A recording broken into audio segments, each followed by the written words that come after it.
नमस्कार, बहुत स्वागत आप सभी का। आप देख रहे हैं आपकी बात मध्य प्रदेश और मैं हूं अभिलाष मिश्रा।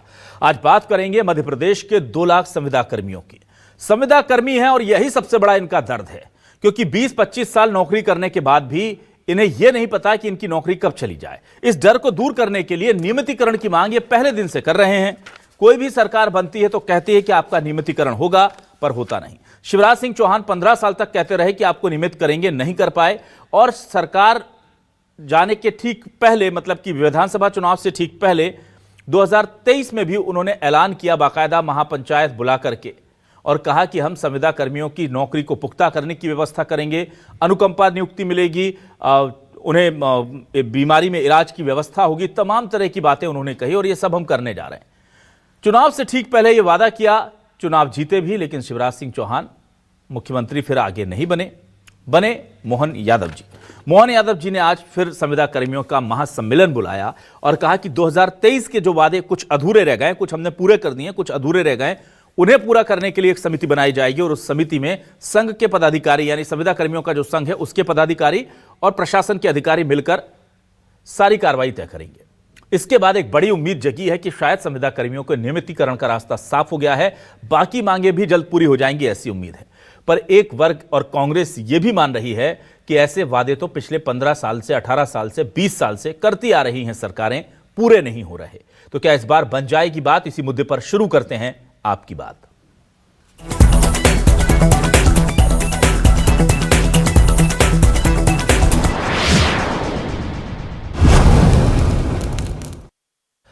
और आइए सबसे पहले सुनते हैं कि क्या कहा है सीएम डॉक्टर मोहन यादव ने। आज जब संविदा कर्मियों का महासम्मेलन उन्होंने बुलाया तो अपने कर्मचारियों के बीच में न सिर्फ उनकी महत्वपूर्णता, उनकी महत्ता, उनके काम को सराहा, बल्कि उन्होंने यहां तक कहा कि जैसे श्री राम के लिए हनुमान है, भगवान श्री राम के लिए हनुमान की जो भूमिका है, वही सरकार के लिए आप लोगों की भूमिका है। एक बहुत अच्छा संदेश उन्होंने दिया और कहा कि आपकी हर मांग को पूरा किया जाएगा और 2023 की जो संविदा नीति है उसमें जो वादे पूरे नहीं हो पाए उसे पूरा करने का काम अब हमारा है। सुनिए।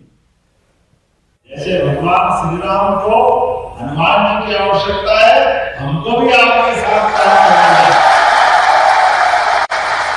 इस बात की प्रसन्नता है, हमारी सरकार संविदा कर्मियों के हर हक के लिए सदैव सकारात्मक भाव के साथ आपके साथ खड़ी है। ये पक्का आश्वासन देने का है।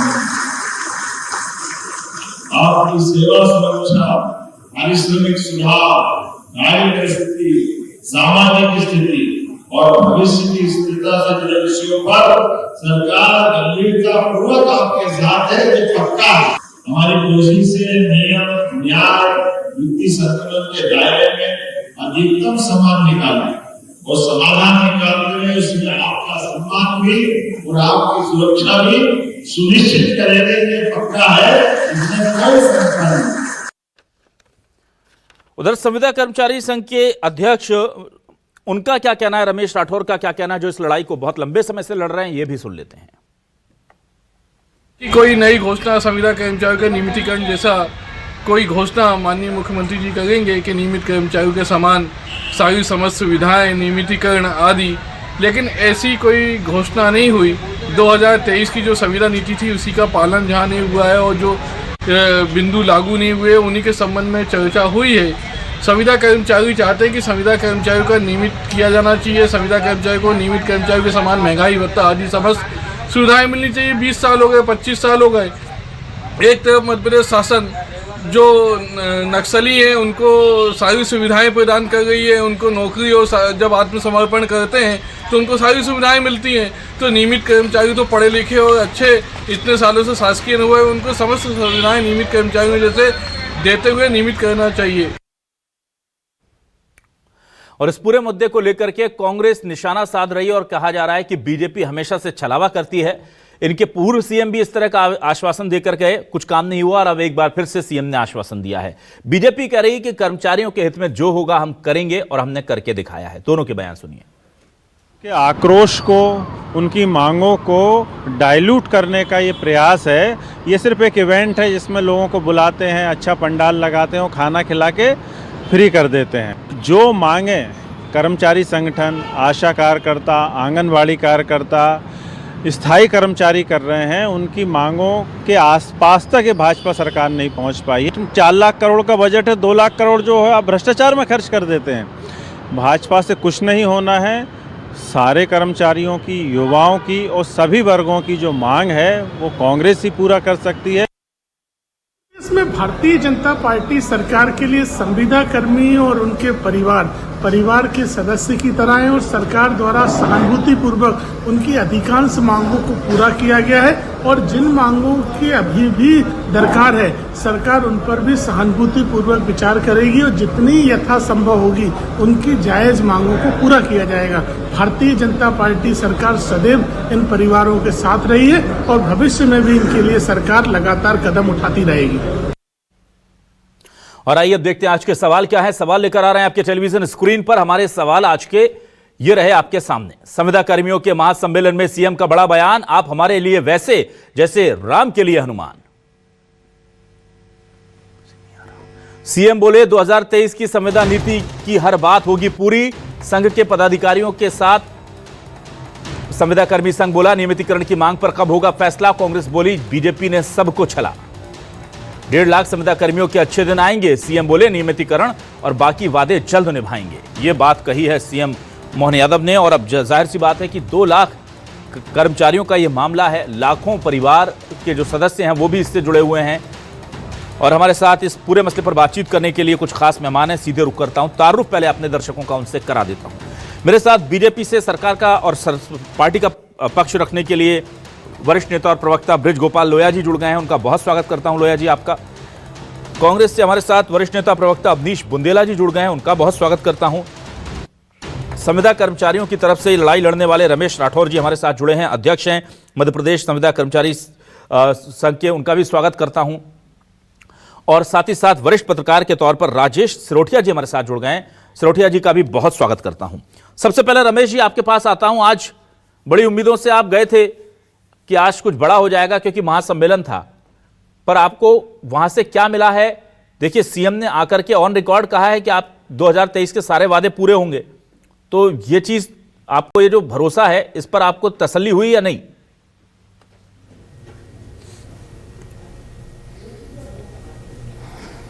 देखिए सबसे पहले तो माननीय मुख्यमंत्री जी जो थे वो संविदा कर्मचारियों के मुख्य अतिथि थे और मुख्य अतिथि होने के नाते वो हमारे अतिथि हैं, हम उनका सम्मान और उनका आभार भी व्यक्त करते हैं कि आप हमारे प्रदेश के मुखिया हैं। माननीय मुख्यमंत्री जी ने मन से कहा है कि आप सब हनुमान हैं, तो मेरा ये कहना है कि माननीय मुख्यमंत्री जी ने कर्मचारियों को बहुत बड़ी पदवी दी है भगवान श्री हनुमान जी के प्रतीकात्मक रूप में, तो हमारे लिए भी वो मंच पे श्री राम जैसे थे, वो आए थे। तो ऐसा था कि संविदा कर्मचारियों की बहुत वर्षों की जो पूरी मांग थी, प्रतीक्षित मांग थी कि संविदा कर्मचारियों को नियमित करेंगे, संविदा कर्मचारियों को नियमित कर्मचारियों के समान महंगाई भत्ता, ये सारी सुविधाएं मिलेंगी। 2023 की नीति का जो बिंदु है, 2023 की नीति में बहुत सारी विसंगतियां हैं और 2023 की नीति अधिकांश विभागों में उसका पालन हो चुका है, कुछ थोड़े बहुत विभाग हैं जिसमें उनका पालन नहीं हुआ है। माननीय मुख्यमंत्री जिस तरह से हनुमान जी की बात कही, तो हनुमान जी की बहुत सारी पीड़ाएं हैं, तो इस हनुमान है उनकी पीड़ाओं को भगवान श्री राम को हरना पड़ेगा। बिना हरे उनकी मनोकामना पूरी नहीं हो सकती। इन हनुमान जियों की मनोकामनाएं, जो कामनाएं हैं या इच्छाएं बहुत सारी हैं। वो नियमितीकरण चाहते हैं, 20 साल हो गए, 25 साल हो गए। वो समान का समान वेतन चाहते हैं। वो चाहते हैं कि उनका जो 2ym दर्जे का व्यवहार किया जाता है हर साल संविदा नवीनीकरण के नाम पे, उनको कहा जाता है कि आपको भगा देंगे, आपको हटा देंगे, आपको ये कर देंगे। जब भी संविदा कर्मचारियों की जिले में अधिकारी मीटिंग लेते हैं, वो भरी मीटिंग में बोल देते हैं तुम्हारी क्या वैल्यू है, तुम तो संविदा कर्मचारी हो, तुम्हें जब चाहे तब हटा सकते हैं। तो वो जो माननीय मुख्यमंत्री जी ने हमें हनुमान कहा है, तो उन हनुमान के जो आए थे उनकी मनोकामनाएं क्या थी, उन मनोकामनाओं को भी पूरा माननीय मुख्यमंत्री जो श्री राम की भूमिका में थे उनको करना चाहिए। आज स्थिति यह है कि नियमित कर्मचारियों को 1.5 लाख मिलता है, संविदा कर्मचारियों को 25,000 मिलते हैं, उनको सुविधाएं नहीं है, उनको इंक्रीमेंट नहीं है। जो 2023 की नीति में बहुत सारी विसंगति पैदा है, कई डाटा एंट्री ऑपरेटर सही बहुत सारे कर्मचारियों को निकाल दिया। स्मार्ट सिटी के कर्मचारियों की अभी 31 मार्च को स्मार्ट सिटी बंद होने वाली है। सेंट्रल गवर्नमेंट ने कहा है कि उनके लिए एक उपक्रम बनाई है, वो अभी तक नहीं बना है। ऐसे जब चाहे तब संविदा कर्मचारी को हटा दिया जाता है। संविदा कर्मचारी के बहुत दुख और दर्द है। संविदा कर्मचारी की सहायक उनको छुट्टियां नहीं मिलती हैं। ठीक है, सहायक वार्डन है, उसे 24 घंटे काम करना पड़ता है, उन्हें साप्ताहिक अवकाश की पात्रता नहीं है, ईएल नहीं है, मेडिकल नहीं है। ऐसे बहुत सारी समस्याएं जिससे ग्रसित है ये हनुमान। इन हनुमान की इच्छाएं पूरी की जानी चाहिए, नियमित किया जाना चाहिए। 25 से 30 साल हो गए। ठीक है, ठीक है। मैं आ जाता हूं जल्दी से इस पूरे मसले को लेकर के अवनीश जी आपके पास। अवनीश जी देखिए, ये बड़ा मसला है और ये आज से नहीं है। ये नियमितीकरण की मांग तो संविदा कर्मचारियों की बहुत पुरानी है, पर जब भी आप इनके पक्ष में खड़े होते हैं तो कहते हैं कि ये संविदा कल्चर तो शुरू ही कांग्रेस ने किया था, तो वो बात वहां पहुंच जाती है, शुरू वहां से होती है। तो शुरू दिग्विजय सिंह जी कर गए, पर दिक्कत यह है कि उसको ढो रही है बीजेपी सरकार। अब ऐसे में तो दोनों ही आप इनके शोषण के अपराधी हैं, अगर माने तो। वैसे मानती नहीं है कोई पार्टी, पर माने तो क्या कहेंगे आप अवनीश जी? इनसे थोड़ी सी हमदर्दी है तो आपको लगता है कि हाँ आपसे गलती हुई थी, उसके बाद अगर आप ये स्वीकार करते हैं तो पूरा हक है आपको बीजेपी पर निशाना साधने का? अभिलाष जी, 2002 में ये कल्चर शुरू किया गया था और वो इसके लिए शुरू नहीं किया गया था कि आप उसको निरंतर बढ़ा ने इसको संविदा से और आगे चल के और उनको बर्बाद करने की स्थिति, मतलब वो आउटसोर्स करने लगे। मतलब संविदा तो बेचारे संविदा ही रहेगा, उनको आउटसोर्स करने लगे। और आज जो फिर से ने संविदा कर्मियों का सम्मेलन किया है, कोई पहली बार नहीं किया है। 4 जुलाई 2023, शायद राठौड़ साहब को तारीख याद नहीं होगी, मुझे वो तारीख याद है, जहां शिवराज जी ने खड़े होकर कहा था कि मैं आज से 2.5 लाख संविदा कर्मियों का संविदा कल्चर खत्म कर रहा हूं। और उस एवज में वोट पा लिए। बड़ी बड़ी घोषणाएं की, बोले हम पीएल देंगे, ईएल देंगे, सीएल देंगे, पेंशन देंगे, ग्रेचुटी देंगे, हम मेडिकल लीव देंगे, हम जो है अनुकंपा नियुक्ति देंगे। लेकिन आप देखें कुछ नहीं हुआ अभिलाष जी। उल्टा उनके ऊपर उनका कैरेक्टर सर्टिफिकेट लिखने वाले एक अधिकारी बिठा दिया और बल्कि ये कहने लगे कि अब आपको एक एग्जाम देना होगा जिसके माध्यम से आप पास करेंगे तो नियमित होंगे, नहीं तो हटा दिए जाएंगे। मतलब इससे बड़ा धोखा कुछ हो सकता है? राठौड़ साहब को सुन रहा था, राठौड़ साहब ने बड़ी सहजता और विनम्रता से कहा कि अगर मुख्यमंत्री जी ने हमको हनुमान कहा है तो हम धन्यवाद देते हैं, बहुत बड़ी पदवी दे दी। लेकिन ये हनुमान किस तकलीफों में, किन तकलीफों में, उनने वो भी बयां किया। मुझे आप बताएं, आज के फिर से संविदा कल्चर जो संविदा जो इवेंट किया, फिर से मैं इवेंट ही कहूंगा, सम्मेलन के, इसका फायदा क्या है? जब 4 जुलाई 2023 को एक मुख्यमंत्री वादा करके जाता है और जितनी सीटें पिछली बार थी, मतलब पिछली बार जो आपकी अल्पमत की सरकार जो उपचुनाव में पूर्ण बहुमत की हुई थी, मतलब 126 से बढ़ाकर आपको 160 सीटों से ज्यादा दी, और फिर भी आपने जनता के साथ, उन संविदा कर्मियों के साथ धोखा किया। आप करेक्ट करें इसको। लगभग ये संख्या संविदा कर्मियों की 2,48,000 है। कुछ की मौतें भी हो चुकी हैं। एमपीपी में जो संविदा कर्मी हैं 300 से ज्यादा आज की तारीख में वो काल के गाल में समा चुके हैं। उनके घर में ना तो उनको मेडिकल इंश्योरेंस मिला, ना कोई फायदा मिला, ना ही अनुकंपा नियुक्ति मिली। ये हाल है कर्मियों के। तो हमारा सवाल है, अगर दिग्विजय सिंह सरकार ने संविदा कल्चर शुरू किया था तो बेहतरी के लिए शुरू किया था कि एक प्रोविजन पीरियड होता है, 3 साल बाद आपको इनका नियमितीकरण करना ही होगा। और हमारी सरकार चली गई।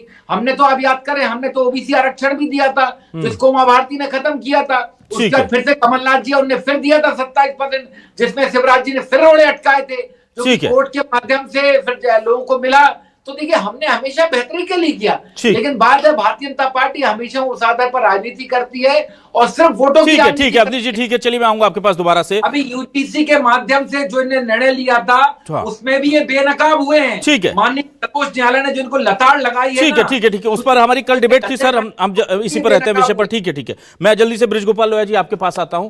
लोहिया जी देखिए, ये बात तो सही है कि बहुत सहानुभूतिपूर्वक विचार आप लोग कर रहे हैं, पर ये 20 साल कुछ ज्यादा नहीं हो गया सर? 20 साल से संविदा कर्मी नियमित होंगे सुनते आ रहे हैं हम। अब इतनी सहानुभूति मत रखिए इन लोगों से, फिर लोगों को डर लगने लगेगा सहानुभूति से। अभिलाष जी, ये हम स्वीकार करते हैं कि उनकी समस्याएं हैं, संविदा कर्मियों की समस्याएं हैं। ये भारतीय जनता पार्टी भी स्वीकार करती है और सरकार भी करती है। यदि ये स्वीकार नहीं करते तो बार बार उनसे संवाद नहीं करते। मगर जो अभी मैं सुन रहा था, माननीय राठौड़ जी ने कुछ बातें रखी हैं और उनमें से बहुत सारी बातों से मैं भी इत्तेफाक रखता हूं, मेरी पार्टी भी रखती है और सरकार भी रखती है।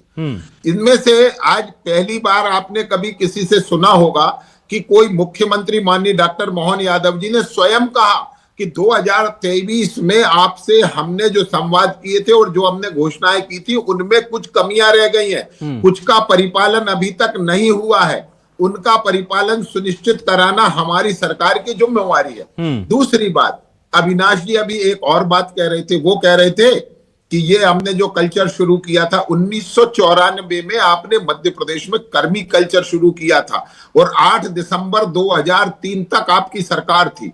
आपने उनका नियमितीकरण नहीं किया, बल्कि यहां राठौड़ साहब बैठे हैं, आपने 68,000 एक सिंगल ऑर्डर के साथ बाहर निकाल दिए, जिनको बाद में बहाल करने का काम उमा भारती जी की भारतीय जनता पार्टी की सरकार ने किया था। तो मैं याद दिलाना चाहता हूं। दूसरी, 2018 में जब विधानसभा चुनाव था उसके पूर्व कांग्रेस के नेतागण, उस समय कमलनाथ नेता थे कांग्रेस के, उन्होंने इनको तरह तरह के प्रलोभन दिए, बहुत सारे वायदे किए और इनको अपने साथ लाने का काम किया और ये कहा कि हम आपका नियमितीकरण करेंगे। मगर दुर्भाग्य यह है कि 16 दिसंबर 2018 से लेकर 16 मार्च 23 मार्च 2020 तक कमलनाथ जी मुख्यमंत्री रहे, कांग्रेस की सरकार रही, एक कदम आगे नहीं बढ़े। मगर हमने इन संविदा कर्मियों के साथ जो किया है वो ये राठौर साहब भी जानते हैं, किस तरह 300 और 500 रुपए प्रतिमाह की जो मजबूरी की जिंदगी थी उससे बाहर निकालने का काम किया है।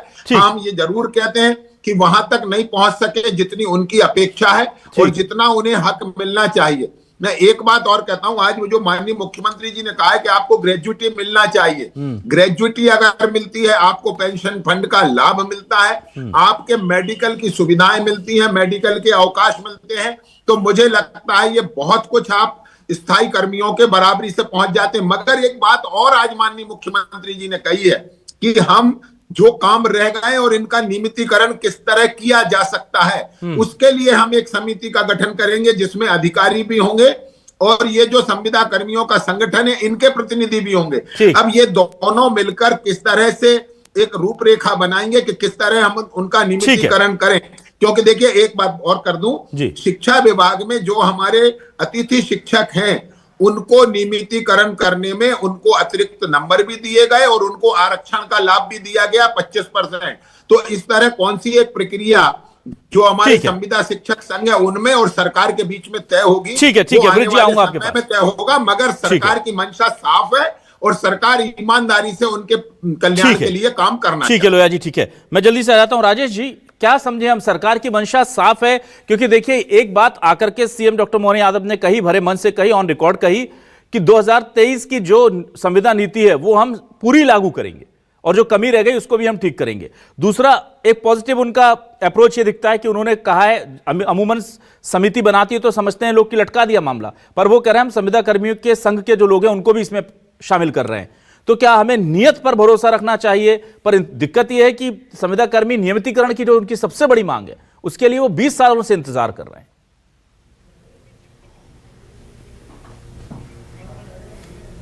देखिए अभिलाष जी, मैं दो तरह की बात करूंगा, एक समस्या की बात करूंगा जी और एक सॉल्यूशन की बात करूंगा जी। क्योंकि अगर जब तक हम सॉल्यूशन की बात नहीं करेंगे तो ऐसी समस्याओं का डिस्कशन करने का और कोई बात करने का मतलब नहीं है।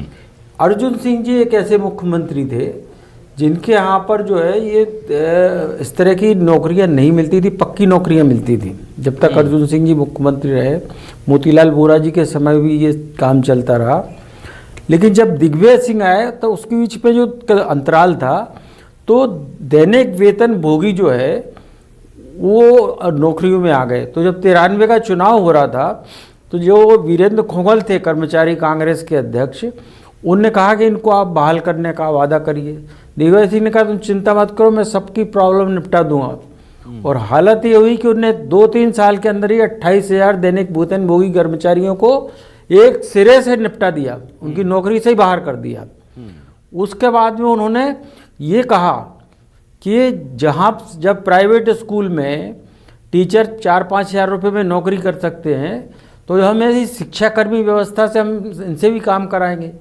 जबकि प्राइवेट स्कूल में नौकरी करने वाली शिक्षक या शिक्षिका होती थी, वो अपने घर के आसपास की स्कूल चुनती थी।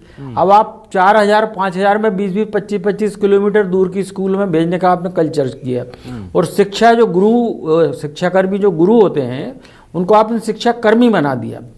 इस शिक्षाकर्मी कल्चर से मुक्त कराने का काम उमा भारती ने किया और बाद में शिवराज सिंह चौहान ने उनको अध्यापक संवर्ग बना के 1 2 3 करके, क्योंकि दिग्विजय सिंह ने तो डाइंग कैडर डिक्लेयर कर दिया था शिक्षा विभाग में टीचर्स का।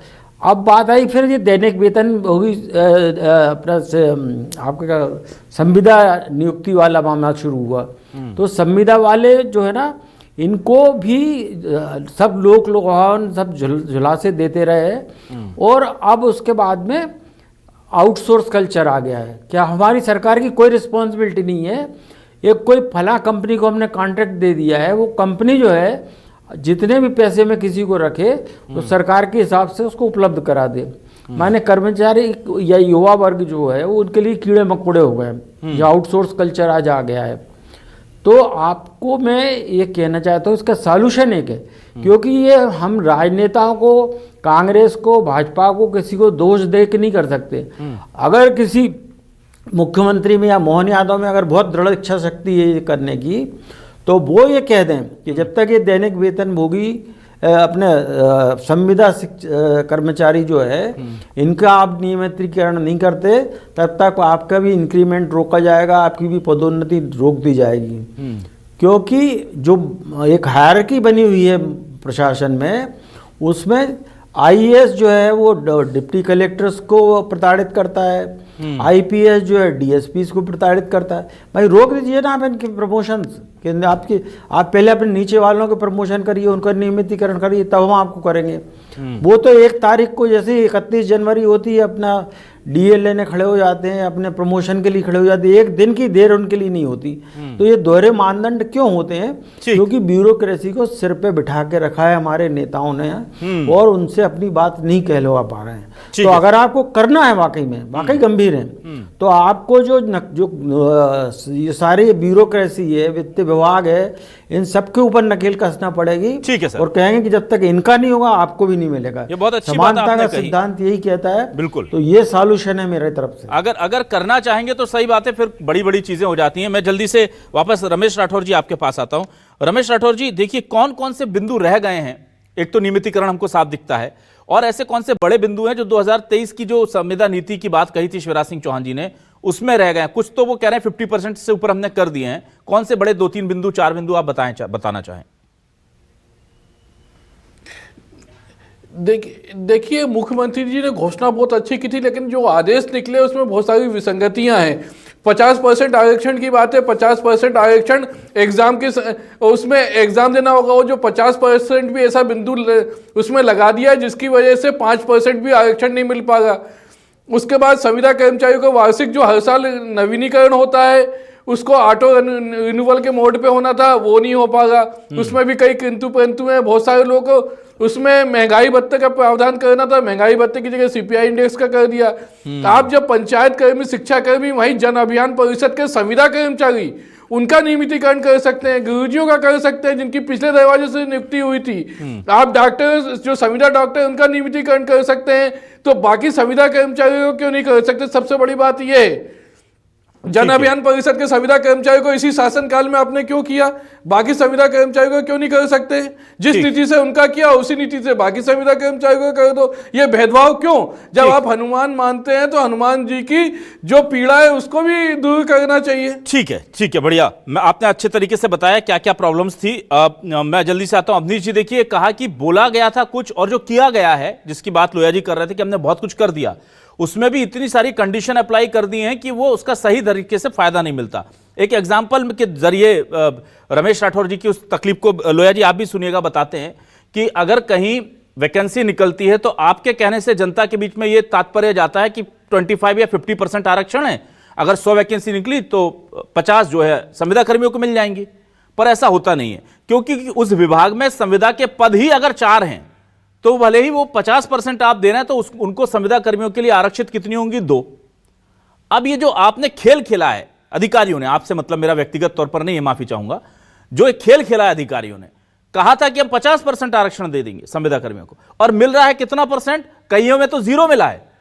2-2, 300 वैकेंसी पद निकले, उसमें 0% आरक्षण है संविदा कर्मियों को। तो यहां भी खेल है। तो मैं जानना चाहता हूं, पहले यह सवाल मैं ले लेता हूं अवनीश बुंदेला जी, कि सरकार ने जो कहा और जो एग्जीक्यूट हुआ उसमें बड़ा अंतर है। एक तो वही तकलीफ है, और जो कहा वो भी पूरा एग्जीक्यूट नहीं हुआ, यानी 50% तो वहां पर रह गई चीजें, और यहां जो हुई उसमें भी 25% ही मान लीजिए इतना कुछ हुआ है। तो 20 साल में चले कितने? 2.5 कोस। यह हाल हो गया लग रहा। देखिए, सबसे बड़ी बात तो मैं बताऊं, अभी अगर कुछ फायदा हुआ होता तो राठौड़ साहब अब तक गिना चुके होते। मतलब जो मुख्य जो समस्या है वो जस की तस है। देखिए, ना तो उनका नियमितीकरण हुआ, ना उनको ग्रेचुटी चालू हुई, ना उनकी चली पेंशन तो एक अलग विषय, पेंशन तो अटल बिहारी वाजपेयी खत्म ही कर गए, ना ही उनको पीएल, ईएल, सीएल मिलना शुरू हुई है, और ना ही आप देखिए उनको सबसे बड़ी बात मेडिकल इंश्योरेंस है, ना वो मिलना स्टार्ट हुआ, और ना ही अनकंपन नियुक्तियां होना स्टार्ट हुई। तो मुझे बताए फिर क्या फायदा दिया? बल्कि आपने और क्या किया, शुरुआत आपने क्या कर दी कि उनके ऊपर एक कैरेक्टर सर्टिफिकेट लिखने के लिए, सीआर लिखने के लिए जिला स्तर पर एक अधिकारी नियुक्त कर दिया, जिसके पास वो जाकर हाजी हजूरी कर हाजिरी लगाकर उनको अपना सीआर लिखवाना पड़ता है। ये उनको तकलीफ का सबब बन गया। ऊपर से आपने कह दिया कब एग्जाम दीजिए। और दूसरी बात, मैं अभी सुन रहा था लोया साहब को, मुझे बड़ी हंसी आई। भारतीय जनता पार्टी हमेशा से कहती कमलनाथ जी की 15 माह की सरकार, आज लोया साहब ने हमारी 2 साल की सरकार बना दी। यहाँ बैठे बैठे उनने कहा 16 मार्च 2018, जबकि सब जानते हैं कि मध्य प्रदेश के विधानसभा चुनाव दिसंबर में संपन्न होते हैं। आप रिवाइंड करके देख लीजिए, पर उन्होंने हमारी सरकार 2 साल की बना दी। और हम तो हमेशा कहते हैं कि 15 महीने की सरकार में हमने जो काम किया वो 22 साल में ये नहीं कर पाए। मतलब 15 माह की सरकार में इनको सब कुछ करवाना था अभिलाष जी। मतलब ये 22 साल में ये निकम्मे नाकार लोग बैठे रहेंगे, ये कुछ नहीं करेंगे। ठीक है, आप देख, ठीक है, आज तरह तरह की बातें कर रहे हैं। ये हनुमान जी की पदवी दे रहे हैं, हम धन्यवाद देते हैं मुख्यमंत्री जी का कि चलो फिर से उन्होंने आप संविदा कर्मियों को संवाद करने के लिए बुलाया, उनका अवगत किया, भोजन किया, अच्छी बात है। लेकिन कुछ करो तो महाराज, ठीक है, कुछ उनको लाभ तो दो। आप दिग्विजय सिंह जी का रोना कब तक रोगे? दिग्विजय सिंह के लिए रोजगार की व्यवस्था शुरू की थी। ठीक है, ठीक है अवनीश जी, ठीक है। मैं लोया जी से आपके सवाल का जवाब लेता हूं, समय कम है। लोया जी देखिए, लोया जी ये बात तो सही है कि एक मिनट, ठीक है बुंदेला जी, ठीक है। देखिए, राठौर जी और बुंदेला जी जो आरोप लगा रहे हैं, और जो उन्होंने बहुत स्पेसिफिकली बताया कि भाई आपने जो चीजें गिनाई उसमें से उन्हें जो कहा जा रहा है वो भी नहीं मिल रहा है, तो साहब ये तो गड़बड़ है ना। कि एक तो आप कह रहे हैं उसको 15-20 साल बाद में वो चीजें पूरी हो रही हैं, और वो भी जो बता रहे हैं वो 20-25% पूरी हो रही हैं, तो फिर ऐसे में कैसे बात बनेगी? लोया जी की आवाज हम तक नहीं आ रही। जी हाँ, जी बोलिए। आपने कहा कि राठौर जी और अवनीश जी ये दोनों बातें कह रहे हैं, दोनों में बड़ा फर्क है। अवनीश बुंदेला जी केवल आरोप लगाने का काम कर रहे हैं, जबकि राठौर जी वास्तविकता को रखने का काम कर रहे हैं। और इसमें अवनीश भाई, मैं एक बात और याद दिला दूं, आप रिमाइंड में सुन लेना, मैंने तो 16 दिसंबर ही कहा था और 23 मार्च 2020 कहा था, मुझे ध्यान में है, मगर मैं उस चक्कर में नहीं पड़ना चाहता। महत्वपूर्ण क्या है? महत्वपूर्ण यह है कि आपने वादा किया था 2018 में, क्या उसका एक आध कागज पत्तर कहीं आगे चला? हम तो आज भी कह रहे हैं कि पहली बार कोई इस देश में ऐसा मुख्यमंत्री है डॉक्टर मोहन यादव के, उन्होंने ये साहस दिखाया कि 2023 में हमने संविदा कर्मियों से जो कहा था वो पूर्णता तक नहीं पहुंचा, इसलिए हमें पूर्णता में पहुंचाना है। और राठौर साहब, आप भी इस बात को समझ रहे हैं कि अब किस तरह की नीति बनना चाहिए, उसमें सरकार आपको शामिल कर रही है। दूसरी बात, जो आज ग्रेजुएटी की बात हुई है, जो आज यूपीएस या एनपीएस की बात हुई है, और जो आज मेडिकल लीव की बात हुई है, मुझे लगता है ये आपको बराबरी में खड़े कर देता है। हाँ, एक बात और है कि सरकार ने एक चीज और तय की थी कि हमारे पास केवल 2 तरह के कर्मी रहेंगे। ये बहुत तरह के जो कर्मचारी बना रखे हैं, इनको समाप्त करने का जो सरकार का लक्ष्य, और जो माननीय डॉक्टर मोहन यादव जी ने कहा है कि हम प्रयत्न करें कि जिन पदों के विरुद्ध 10 वर्ष से अधिक लोग काम कर रहे हैं, उन पदों पर हम स्थायी व्यक्तियों की नियुक्ति करें, और उनमें नए लोगों को भी उतना अवसर दें, और उतना ही अवसर जो सरकार के साथ आज काम कर रहे हैं उनको भी दें। क्योंकि आज तक मध्य प्रदेश की सरकार में और व्यवस्था चलाने में जो भूमिका हमारे संविदा कर्मियों की है वो बेहद महत्वपूर्ण है, और उसे हम स्वीकार करते हैं। कुछ लोग ये कह रहे थे कि हमें 15 महीने मिले हैं, मगर वो 15 महीने में महिलाओं के लिए तो शराब दुकान खुल रही थी ना। ठीक है लोया जी, ठीक है। आप रमेश राठौर जी के जो सवाल है उनका भी जवाब दीजिए। मैं फिर से कहता हूँ अवनीश भाई, मध्य प्रदेश को नशे में डुबो दिया है, हर जगह ना डाइल्यूट हो जाएगा भाई, इधर उधर मत जाइए, पीछे इधर उधर मत जाइए, संविदा कर्मियों का मामला है आज नहीं। नहीं अवनीश जी अवनीश जी ये मामला उधर इधर मत जाने दीजिए, मैं आपसे हाथ जोड़कर विनती कर रहा हूँ, संविदा कर्मियों पर रहिए, संविदा कर्मियों पर रहिए। ना अवनीश जी मामले में तो इनका के मामले में आप एक मिनट, अवनीश जी आप समझ नहीं रहे, अवनीश जी वो कांग्रेस पर आरोप लगाते रह जाएंगे, संविदा कर्मियों की बात जो है वो पीछे छूट जाएगी। अवनीश जी आप उनकी पिच पर आ जाते हैं, अवनीश जी आप पिच पर आ जाते हैं, उनकी आप समझ ही नहीं पाते, आपको भाग कर ले जाते हैं वो अपने साथ भावनाओं में। आप इधर आप कांग्रेस के आरोपों का जवाब देते रहेंगे, वो आप पे आरोप लगाते रहेंगे। एक मिनट लोया जी, हो गया लोया जी, ठीक है, मान लिया दिग्विजय सिंह जी जिम्मेदार थे, लोया जी एक मिनट पर मेरी बात सुनिए। जिम्मेदार नहीं है, नहीं एक मिनट अवनीश जी, लोया जी, अरे बाबा बुंदेला जी आप बुंदेला जी समझ नहीं पा रहे हैं कि बुंदेला जी आप पूरा समय जो है ना कांग्रेस और बीजेपी में निकलवा देते हैं, जो आज के कठिन सवाल है। एक मिनट बुंदेला जी, एक मिनट, वो तो लाएंगे, उनका फर्ज है भाई, बीजेपी के प्रवक्ता है वो सरकार के, तो उनका फर्ज है कि वो आपको डाइवर्ट करने की कोशिश करेंगे। आपको इतना समझना चाहिए कि आप मुद्दे पर रहे, आप भी उन्हीं के साथ चल देते हैं। चलिए मैं आता हूं, लोया जी जो आरोप लगाए हैं राठौर जी ने कि जो सुविधाएं आपने दी, जिनकी आपने गिनती गिनाई, डीए की बात थी, आपने इंडेक्स लगा दिया। कई उन्होंने कहा कि आपने कहा था आरक्षण देंगे, आरक्षण में आपने क्लॉज लगा दिया, उस पर जवाब नहीं दिया आपने, उस पर जवाब चाह रहे थे हम। नहीं, उसी पर जवाब दिया है कि उनका नियमितीकरण किस प्रक्रिया के तहत होगा, किस तरह हम उन्हें आरक्षण का लाभ देंगे और किस प्रकार उस लाभ तक संविदा कर्मियों तक पहुंचेगा। इसी के लिए कमेटी के गठन की बात कही है माननीय मुख्यमंत्री जी ने, जिसमें संविदा कर्मचारी संगठन के लोग भी शामिल होंगे। चलिए तो ठीक है, अलग दिखाई दे रहा है कि किस तरह हम उस टारगेट को अचीव करना चाहते हैं जो ठीक है। मैं जल्दी से अंत में राजेश रोटिया जी आपके पास आता हूं। राजेश रोटिया जी आपसे यह जानना चाहता हूं कि क्या आपको लगता है कि जो पुरानी जो बातें लागू हुई है उसमें जो कमी रह गई वो, और नियमितीकरण तक का जो सबसे बड़ी मांग है, उसका रास्ता जल्द ही साफ हो जाएगा, या आपको लगता है कि चुनाव से पहले ही हो, पर हो जाएगा, इस बार उम्मीद रखनी चाहिए? मैं बोलता हूं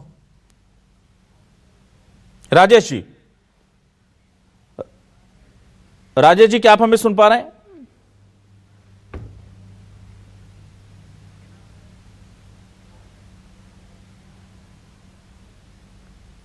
लगता है संपर्क हमारा टूट गया है, लेकिन फिलहाल मैं बता दूं अपने दर्शकों को कि इस पूरे मामले को लेकर के अब सीएम डॉक्टर मोहन यादव ने एक सकारात्मक पहल की, और अच्छी बात यह है कि अभी तक इस पर खामोशी थी। आज उन्होंने ऑन रिकॉर्ड ये कहा है कि हम ये तमाम चीजें करेंगे। एक बार फिर संविदा कर्मियों के दिल में उम्मीद जगी है, बस समस्या यह है कि ये उम्मीद ही रह जा रही है, ये हकीकत में वास्तविकता में कन्वर्ट नहीं हो पा रही है। अब जब समिति बनेगी तो समिति कब बनेगी, उसकी बैठकें कब होंगी, उनकी रिपोर्ट कब आएगी, उस रिपोर्ट को सरकार कब सुनेगी, सुनने के बाद उस पर कब क्रियान्वयन होगा, और सीधी एक लाइन की बात करूं कि संविदा कर्मियों की नौकरी का नियमितीकरण कब होगा, यह सबसे महत्वपूर्ण सवाल है। इसका इंतजार रहेगा। फिलहाल मैं तकनीकी समस्या की वजह से अपने मेहमानों से जुड़ नहीं पा रहा हूं, इसलिए उन्हें धन्यवाद दूंगा। बृजगोपाल लोया जी को, अवनीश बुंदेला जी को, रमेश राठौर और राजेश सिरोठिया जी को बहुत बहुत धन्यवाद दूंगा। अपने दर्शकों को भी इस खास डिबेट में बस इतना ही। नमस्कार।